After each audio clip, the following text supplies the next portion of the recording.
NFSU की तरफ से नंबर ऑफ एंगेजमेंट रिक्वायरमेंट्स निकल चुकी हैं नेशनल फोरेंसिक साइंसेज यूनिवर्सिटी। और ये जो कैंपस है दिल्ली में रहने वाला है और इनका नोटिफिकेशन 26 जून 2026 को रिलीज किया गया है फ्रॉम द दिल्ली कैंपस। इनका जो मेन कैंपस है वो है गुजरात गांधीनगर में। और बात करेंगे एडवर्टाइजमेंट की, फॉर वेरियस पोजीशंस निकली हैं और ये कॉन्ट्रैक्चुअल रहने वाला है, ये आपका रेगुलर पोस्ट नहीं है, कॉन्ट्रैक्ट पे है। और आप देख सकते हैं नेशनल फोरेंसिक साइंस यूनिवर्सिटी से निकला है, ये प्योरली कॉन्ट्रैक्ट बेसिस पे है इन इट्स दिल्ली कैंपस। फिर हम आगे बात करेंगे कितने डिसिप्लिन्स के लिए पोस्ट निकली हैं, कितनी वैकेंसीज निकली हैं, हम सब इस वीडियो में देखेंगे।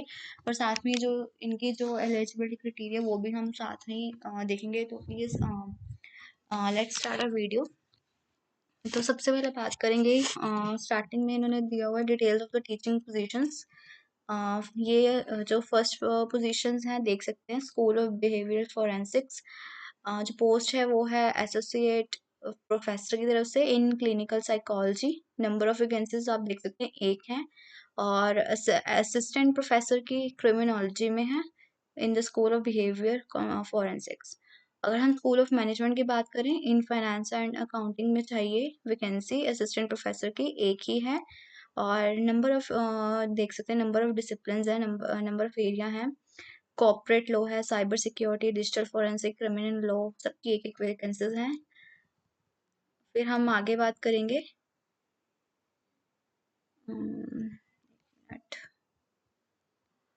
या सो जो आगे है details of the non teaching positions, ये नॉन टीचिंग पोजीशंस के लिए पोस्ट रहेगी in the school of cyber security and digital forensic. Junior scientific officer की पोस्ट है in the area of cyber security.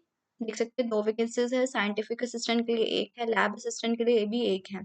फिर आएगा school of forensic sciences in junior scientific officer की रहने वाली है FPQD में आपका एरिया रहेगा।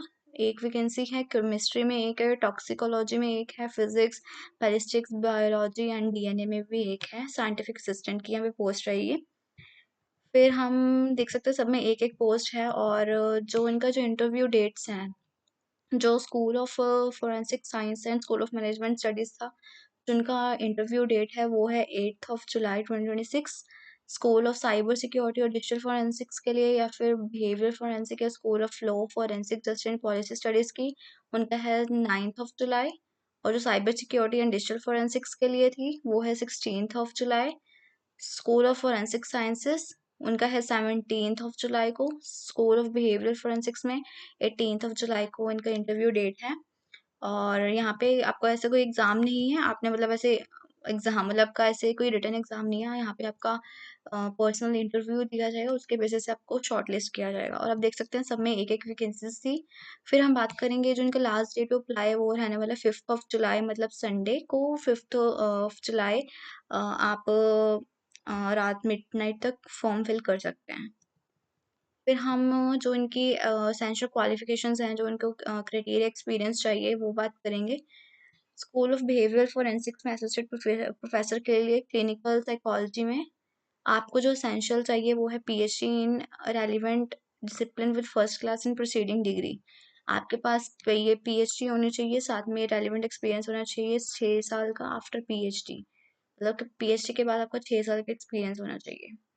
Other essentials, 4 papers in SI journals after PhD, 1 PhD guided, ये सब इनकी essential requirements हैं, तो आपको ये फुलफिल करनी पड़ेंगी, तो ये आप एप्लीकेशन भर सकते हैं और साथ में आपको शॉर्टलिस्ट किया जाएगा।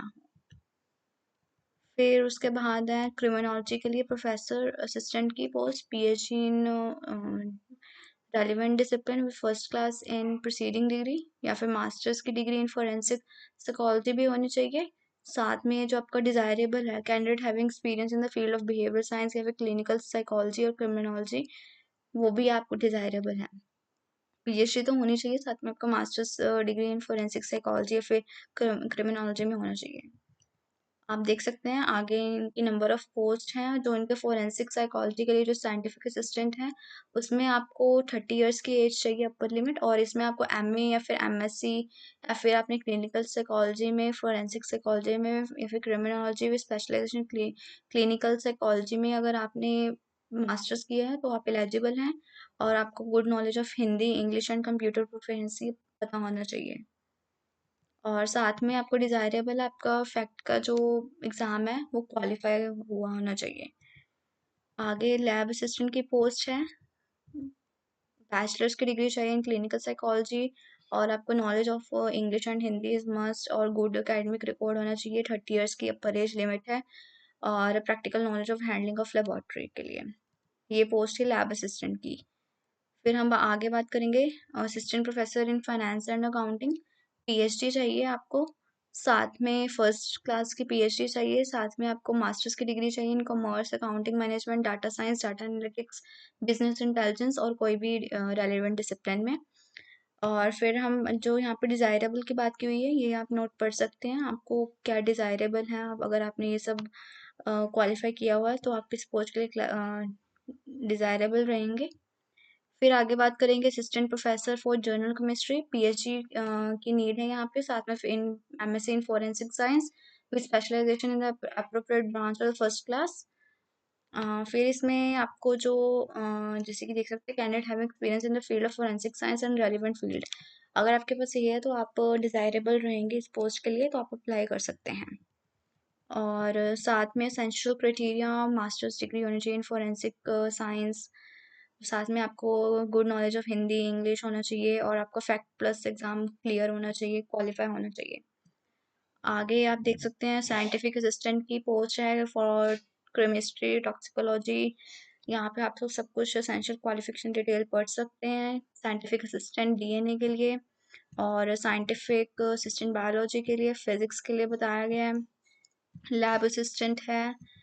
जो हम इसकी अब हम इनके जो इम्पोर्टेंट नोट है उसकी बात करेंगे, और इनका जो आपका मंथली आपका रहने वाला है सैलरी बात करेंगे। जो एसोसिएट प्रोफेसर है उनकी 1,94,94,000 रहने वाला है। असिस्टेंट प्रोफेसर विद पीएचडी, अगर आपने पीएचडी की हुई है तो आपकी मंथली 90,000 रहेगी ओनली। और साथ में आपको अगर यूजीसी नेट क्वालिफाई है फॉर असिस्टेंट प्रोफेसर तो आपकी 75 होगी। अगर लेक्चरर के लिए अपने पोस्ट के लिए अप्लाई किया तो 68,000। जूनियर साइंटिफिक ऑफिसर के लिए 60,200 रुपीज़। साइंटिफिक असिस्टेंट के लिए 47,000। लैब असिस्टेंट के लिए 34,000 मंथली आपकी सैलरी रहने वाली है। आप यहाँ पे जो इम्पोर्टेंट नोट है, candidates having PhD degree in relevant discipline with minimum first class और 60% और equivalent at the preceding degree in relevant discipline from the recognised university with a good academic record shall be considered for the post of assistant professor and will be paid 90,000 पर month. अगर आपके पास PhD degree है in with minimum first class 60%, तो आपको as assistant professor आपकी post रहेगी contract पे, और आपको मंथली 90,000 आपका सैलरी रहने वाला है। और जैसे कि आप जो इम्पोर्टेंट नोट है यहाँ पे देख सकते हैं, candidates having masters degree with minimum first class 60% from a recognized university with a good academic record and qualified net exam trainer shall be considered। अगर आपके पास अकेले मास्टर्स की डिग्री भी है और आपने नेट क्वालिफाई किया हुआ है with first class and masters degree and plus net qualify किया हुआ है, तो आपकी पोस्ट रहेगी असिस्टेंट प्रोफेसर की, और आपकी जो मंथली सैलरी रहेगी वो 75,000 रहेगी। तो ये बहुत ही अच्छी पोस्ट है। अगर आपके पास ये सब क्वालिफिकेशन है, एलिजिबिलिटी क्राइटेरिया, अगर आपने ये क्वालिफाई किया हुआ है तो आप इस पोस्ट के लिए अप्लाई कर सकते हैं। नंबर ऑफ पोस्ट हैं और आपकी सैलरी भी बहुत अच्छी रहने वाली है। एक रेपुटेड इंस्टीट्यूट है, गवर्नमेंट इंस्टीट्यूट है, आप यहाँ पे अप्लाई ज़रूर करिए। और आपको अगर कोई यहाँ पे कोई आपको क्वेरी है तो आप मुझे कमेंट सेक्शन में बता सकते हैं, मैं आपको वो क्लैरिफाई कर दूंगी। तो thank you so much for watching this video. अगर आपके पास और कोई भी आपको कुछ ऐसे कोई क्वेरी आपको है तो आप मुझे बता सकते हैं। तो please subscribe my channel and thank you so much for watching this video.